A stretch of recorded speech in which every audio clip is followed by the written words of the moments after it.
Hello friends, आप सभी का स्वागत है अपनी रसोई में। तो आज हम बनाएंगे बहुत ही टेस्टी घर पर बर्गर, जो खाने में बहुत ही टेस्टी होगा। और एक बार आप इस तरह से बर्गर बनाएंगे ना, तो मार्केट का बर्गर खाना भूल जाएंगे। तो चलिए फटाफट से बना लेते हैं। तो यहाँ पे ना हमने 4 से 5 बर्गर लिया है। बर्गर को हम एक साइड रखते हैं और यहाँ पे बढ़िया सा इसका मसाला बना के रेडी करते हैं। एक कढ़ाई में ना हमने 2 से 3 चम्मच सरसों का तेल डाला है। सरसों का तेल हमारा अच्छे से गर्म हो गया तो बारीक कटी हुई हमने अदरक, 2 से 3 बारीक कटी हुई लहसुन की कलियां डाली हैं, 2 से 3 बारीक कटी हुई हरी मिर्च डाली है, 1 बारीक कटी हुई प्याज डाली है। इन सबको पकाने के बाद में ढेर सारी सब्जी डाली है। हमने थोड़ी मटर डाली है, बीन्स डाली है और बारीक कटी हुई गाजर डाली है। तो जब तक हमारी सब्जियां पक रही हैं ना, 5 से 6 हमने उबली हुई आलू ली हैं, इन्हें ग्रेटर से ग्रेट कर लेते हैं। और हमारी सब्जियां पक गई हैं, इसमें थोड़े से मसाले ऐड कर लेते हैं। तो टेस्ट के अनुसार नमक डाला है, आधा चम्मच हल्दी पाउडर डाला है, थोड़ा सा हमने गरम मसाला डाला है और थोड़ा सा धनिया पाउडर डाला है। बस अच्छे से सब्जियों को चला लेते हैं। चलाने के बाद में ना हमने जो आलू कद्दूकस किए हैं उसे मिला लेते हैं। तो ये बहुत ही अच्छा मसाला बन के रेडी होगा। आप चाहें तो और भी सब्जियां ले सकते हैं जो आपको पसंद हो। तो देखिए अच्छे से चलाने के बाद में हमारा बढ़िया से मसाला बना के रेडी हो गया। अब इसे एक प्लेट में निकाल लेते हैं। तो फटाफट से बन जाता है मसाला, बिल्कुल भी टाइम नहीं लगता। तो बस क्या करना है ना, जब तक हमारा मसाला ठंडा हो रहा है, हमें यहाँ पे जो पाव लिए उन्हें पाव को हमें बीच से काट लेना है। तो देखिए इस तरह से हमें पाव को चाकू की सहायता से बीच से काट लेते हैं। फटाफट से कट जाते हैं, बिल्कुल भी टाइम नहीं लगता है। तो देखिए इस तरह से सारे पाव को हमें काट लेना है। काटने के बाद क्या करना है ना, एक पैन में हमने 1 टिक्की बटर डाली है, अच्छे से इसे मेल्ट हो जाने देते हैं। तो बस हमें एक-एक पाव को उठाना है और उसमें बस सेक लेना है। तो देखिए इस तरह से हमने सारे पाव को अलट-पलट कर सेक लेना है, ज़्यादा नहीं सेकना, ये नहीं तो ये हार्ड हो जाएँगे।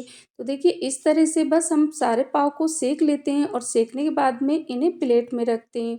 ये बर्गर खाने में बहुत ही टेस्टी लगता है। एक बार आप इस तरह से बच्चों को बर्गर बना के खिलाएँगे ना, तो बच्चे मार्केट का बर्गर खाना भूल जाएँगे। तो देखिए इस तरह से हमें मसाला ठंडा हो गया। ठंडा होने के बाद में तो इस तरह से हमें टिक्की बना लेना है। तो फटाफट से ये टिक्कियाँ बना के रेडी करते हैं। बिल्कुल भी टाइम नहीं लगता टिक्की बनाने में, फटाफट से बन के रेडी हो जाती हैं। सारी टिक्कियों को इस तरह से बना लेते हैं। तो हमने सारी टिक्की बना के रेडी कर लिया है। यहाँ पे एक बाउल लेते हैं, बाउल में 3 से 4 चम्मच हमने कॉर्नफ्लोर के लिए हैं। आप चाहें तो चावल का आटा, मैदा कुछ भी ले सकते हैं, लेकिन हमने कॉर्नफ्लोर लिए हैं। अब उसमें हमने थोड़ा-सा टेस्ट के अनुसार नमक डाला है, आधा चम्मच हमने चिली फ्लेक्स डाला है और बस इन सबको अच्छे से मिला लेते हैं। थोड़ा-थोड़ा सा पानी डालकर हमें इसका घोल तैयार करना है। ना तो ज़्यादा गाढ़ा रखना है और ना ज़्यादा पतला रखना है, मीडियम घोल इस तरह से रेडी करना है। तो देखिए फटाफट से हमारा घोल बन के रेडी हो गया। अब हमें क्या करना है, एक-एक टिक्की को उठाना है और घोल में डिप करना है। तो इस तरह से सारी टिक्कियों को हमें घोल में डिप करके यहाँ पे हमने ब्रेड क्रम्ब रखा है। तो बस दूसरे हाथ से जो हमारा हाथ सूखा है ना, ब्रेड क्रम्ब को अच्छे से हमें उसमें चिपका लेना है, यानी अच्छे से लपेट लेना है। तो बस फटाफट से हो जाता है। इसी तरह से सारी टिक्कियों को हमें डिप करना है और ब्रेड क्रम्ब में अच्छे से इन्हें लगा लेना है। तो पहले हम सारी टिक्कियों को रेडी कर लेते हैं इस तरह से। तो इस तरह से सारी टिक्कियों में हमने ब्रेड क्रम्ब लगा के रेडी कर लिया है। बिल्कुल भी टाइम नहीं लगा, फटाफट से हो गया ना। और ये बर्गर खाने में भी बहुत टेस्टी लगते हैं। तो बस हमें क्या करना है, एक पैन में हमने यहाँ पे सरसों का तेल रखा है और ये गरम हो गया है। बस हमें एक-एक टिक्की को इसमें डालना है, इसे फ्राई कर लेना है। तो बस इन्हें फ्राई करने में ना बिल्कुल भी टाइम नहीं लगता, बस थोड़ी देर 1 से 2 मिनट लगता है और बस इसे अलट-पलट कर अच्छे से हमें सेक लेना है। ये बहुत ही करारी होती हैं, बहुत ही क्रिस्पी होती हैं, अंदर से सॉफ्ट होती हैं, बहुत ही खाने में अच्छी लगती हैं। आप चाहें तो हरी चटनी के साथ ऐसे ही खा सकते हैं। तो बस इन टिक्कियों को हमें क्या करना है, टिश्यू पेपर में रख लेना है, जो भी एक्स्ट्रा तेल होगा ना ये निकल जाएगा। और सारी टिक्कियों को इस तरह से हम तल लेते हैं।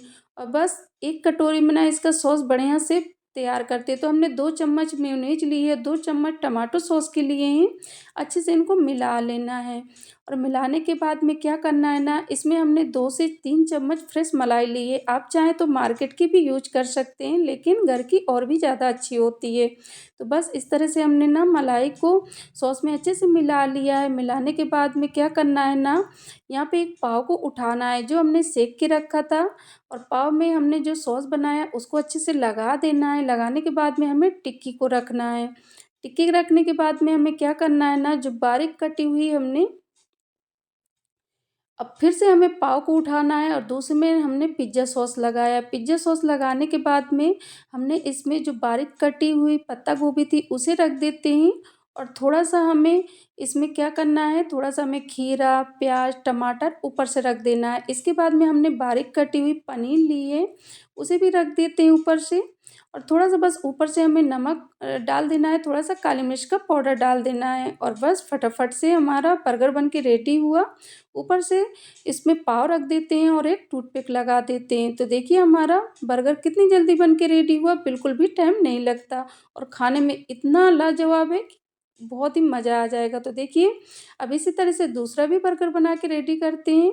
तो हमें फिर से एक पाव को उठाना है और उसमें हमें सॉस को लगाना है। सॉस लगाने के बाद में बारीक कटी हुई हमने इसमें पत्ता गोभी रखी है, और बस ऊपर से हमने थोड़ी-सी बारीक कटी हुई पनीर रखी है, प्याज़ रखे हैं, टमाटर रखे हैं, और बस इन सबको रखने के बाद में हमने दूसरा पाव को रखा है और उसमें हमने पिज़्ज़ा सॉस लगाया है।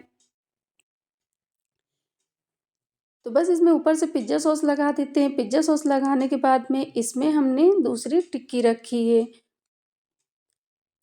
तो बस टिक्की रखने के बाद में इसमें ऊपर से पाव रख देते हैं, और बस इसमें भी एक टूथपिक लगा लेते हैं, और इसी तरह से सारे बर्गर को बना के रेडी करते हैं। तो बिल्कुल भी टाइम नहीं लगाना और हमारे बर्गर बन के रेडी हो गए। तो आप भी इस तरह से घर में बनाइए, खाइए और खिलाइए, बहुत ही टेस्टी होते हैं। तो आपको अगर हमारी ये रेसिपी अच्छी लगी हो ना, तो लाइक करिएगा, शेयर करिएगा, सब्सक्राइब करिएगा। मिलते हैं नेक्स्ट वीडियो में नई रेसिपी के साथ। तब तक के लिए बाय बाय।